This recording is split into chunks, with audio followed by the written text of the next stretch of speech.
Gulf രാജ്യങ്ങളിലേക്കുള്ള ആക്രമണം നിരന്തരം കടുപ്പിച്ചുകൊണ്ടിരിക്കുന്ന ഇറാനെയാണ് നമ്മൾ കണ്ടുകൊണ്ടിരിക്കുന്നത്. UAE-യിലേക്ക് നേരെ കടുത്ത ആക്രമണമാണ് ഉണ്ടായിരിക്കുന്നത്. ഇന്ന് പുലർച്ചെ ദുബായ് ലക്ഷ്യമിട്ടെത്തിയ നിരവധി മിസൈലുകളും ഡ്രോണുകളും പ്രതിരോധിച്ചതായി മന്ത്രാലയം അറിയിച്ചു. സൗദിക്ക് നേരെയും ആക്രമണമുണ്ടായി. സംഘർഷം നിലനിൽക്കുന്നതിനാൽ UAE-യിലും ഖത്തറിലും പെരുന്നാളിന് ഈദ്ഗാഹുകൾ ഉണ്ടാവില്ലെന്ന് അധികൃതർ അറിയിച്ചു. അതിനിടെ UAE-യിൽ കൊല്ലപ്പെട്ട പ്രവാസികളുടെ പേരുകൾ വിദേശകാര്യ വകുപ്പ് പുറത്തുവിട്ടു. ഷിനോജ് ഷംസുദ്ദീൻ വിവരങ്ങൾ നൽകും ദുബൈയിൽ നിന്ന്. ഷിനോജ്, ഇതുവരെ എത്ര പേർ ആക്രമണത്തിൽ മരിച്ചു എന്നുള്ള കണക്കുകളാണ് വരുന്നത്? അതിനപ്പുറത്തേക്ക് ഇന്നലെ രാത്രിയും ഇന്ന് പുലർച്ചെയുമായൊക്കെ എത്ര കണ്ട് വലിയ ആക്രമണങ്ങൾ UAE-ക്ക് നേരെ ഉണ്ടാകുന്നു? ജിൻസി, UAE-യിൽ ഇതുവരെ 8 പേരാണ് ഇറാന്റെ ആക്രമണത്തിൽ മരിച്ചിട്ടുള്ളത്. ഇതിൽ 6 പേർ പ്രവാസികളാണ്. വിവിധ പാകിസ്ഥാനികൾ 3 പേരുണ്ട്. അതേപോലെ തന്നെ ബംഗ്ലാദേശ്, നേപ്പാൾ, ഫലസ്തീൻ എന്നിവിടങ്ങളിൽ നിന്നുള്ളവരാണ് കൊല്ലപ്പെട്ടത്. 2 UAE സൈനികരും ഇക്കൂട്ടത്തിൽ ഉണ്ട്. അവർ ദേശീയ ദൗത്യത്തിനിടയിൽ വീരവൃത്തി വരിച്ചു എന്നാണ് സർക്കാർ അറിയിച്ചിട്ടുള്ളത്. ഇന്ന് പുലർച്ചെ 2 മണിയോടുകൂടി വലിയ ആക്രമണമാണ് ദുബൈക്കും അതേപോലെ തന്നെ ഷാർജ അതിർത്തി പ്രദേശങ്ങളിലൊക്കെ ഉണ്ടായത്. അബുദാബിക്ക് നേരെയും ആക്രമണം ഉണ്ടായിരുന്നു.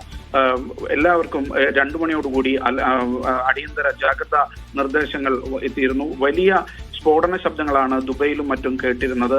ഈ സ്ഫോടന ശബ്ദങ്ങൾ മിസൈലിനെയും ഡ്രോണിനെയും പ്രതിരോധിക്കുന്നതാണ് എന്നാണ് പ്രതിരോധ മന്ത്രാലയവും അതേപോലെ തന്നെ ദുബൈ മീഡിയ ഓഫീസും ഒക്കെ അറിയിച്ചിട്ടുള്ളത്.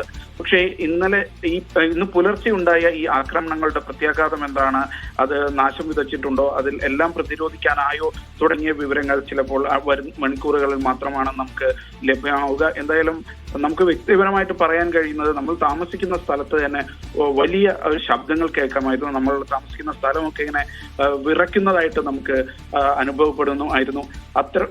വലിയ സ്ഫോടനങ്ങളാണ് ആകാശത്ത് നിന്ന് കേട്ടിരുന്നത്. അത്തരം ഒരു 20 മിനിറ്റോളം നീണ്ടു നിന്ന ആക്രമണമാണ് ഇന്നലെ ഈ ദുബൈയുടെ ആകാശത്ത് ഉണ്ടായിരുന്നത്. കഴിഞ്ഞ ദിവസം ദുബൈ വിമാനത്താവളത്തിലെ എണ്ണ ടാങ്കർക്ക് നേരെ ആക്രമണം ഉണ്ടായി, വലിയ തീപിടുത്തമുണ്ടായി.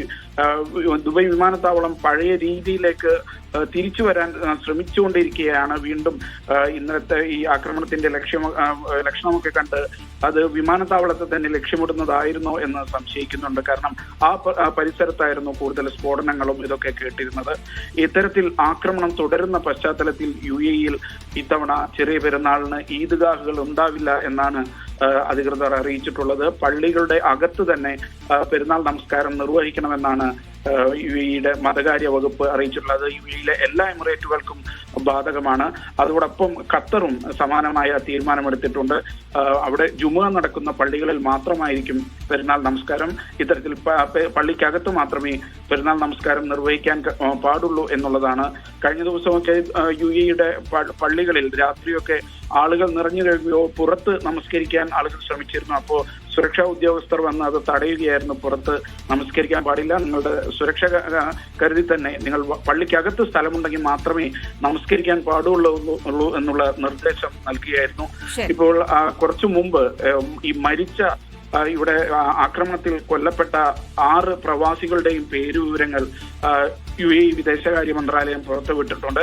ഇതിൽ ഫലസ്തീൻ സ്വദേശിയുടെ വീട്ടിൽ അബുദാബി ഭരണ രാജകുടുംബത്തിലെ അംഗങ്ങൾ സന്ദർശനം നടത്തുകയും ചെയ്തിട്ടുണ്ട് അല്പം മുമ്പ്. ഷിനോജ് ഷംസുദ്ദീനാണ് വിവരങ്ങൾ നൽകിയത്. UAE-ക്കെതിരെയും വ്യാപകമായ ആക്രമണങ്ങൾ ഉണ്ടായി. ആക്രമണങ്ങൾ പ്രതിരോധിച്ചു, അതിന് ഏതെങ്കിലും തരത്തിലുള്ള നാശനഷ്ടങ്ങൾ ഉണ്ടായോ തുടങ്ങിയ കാര്യങ്ങളിലൊക്കെ ഒരു വ്യക്തത അല്പസമയത്തിനകം തന്നെ ഉണ്ടാകും എന്നുകൂടി പറയുകയാണ്. എന്തായാലും ഗൾഫ് രാജ്യങ്ങളാണ് ഈ സംഘർഷത്തിൽ പ്രതിസന്ധിയിലായിരിക്കുന്നത് എന്ന് വേണം പറയാൻ. കാരണം അമേരിക്ക എപ്പോഴൊക്കെ പ്രതിസന്ധിയിലാകുന്നു അപ്പോൾ ഗൾഫ് രാജ്യങ്ങൾക്ക് മേൽ വലിയ സമ്മർദ്ദം ഉണ്ടാകുന്നു. ഈ യുദ്ധമുഖത്തേക്ക് എത്താനും അമേരിക്കയെ സഹായിക്കാനുമുള്ള അതിനെ പ്രതിരോധിച്ചു നിൽക്കേണ്ടതും ഗൾഫ് രാജ്യങ്ങൾക്ക് ആവശ്യമാണ്. ഒരു അനാവശ്യ യുദ്ധം വരുത്തിവെക്കുന്ന വിനകൾ, അതിനെക്കുറിച്ച് നല്ല ബോധ്യം ഗൾഫ് രാജ്യങ്ങൾക്കുണ്ട്. അതുകൊണ്ട് തന്നെ ഇന്ന് ചേരുന്ന യോഗത്തിൽ എന്തൊക്കെ തീരുമാനമുണ്ടാകും എന്നുള്ളത് കൂടി വളരെ നിർണായകമാണ് എന്നുള്ള വിവരങ്ങൾ കൂടിയാണ് നമുക്ക് മിഡിൽ ഈസ്റ്റിൽ നിന്ന് ലഭിക്കുന്നത്.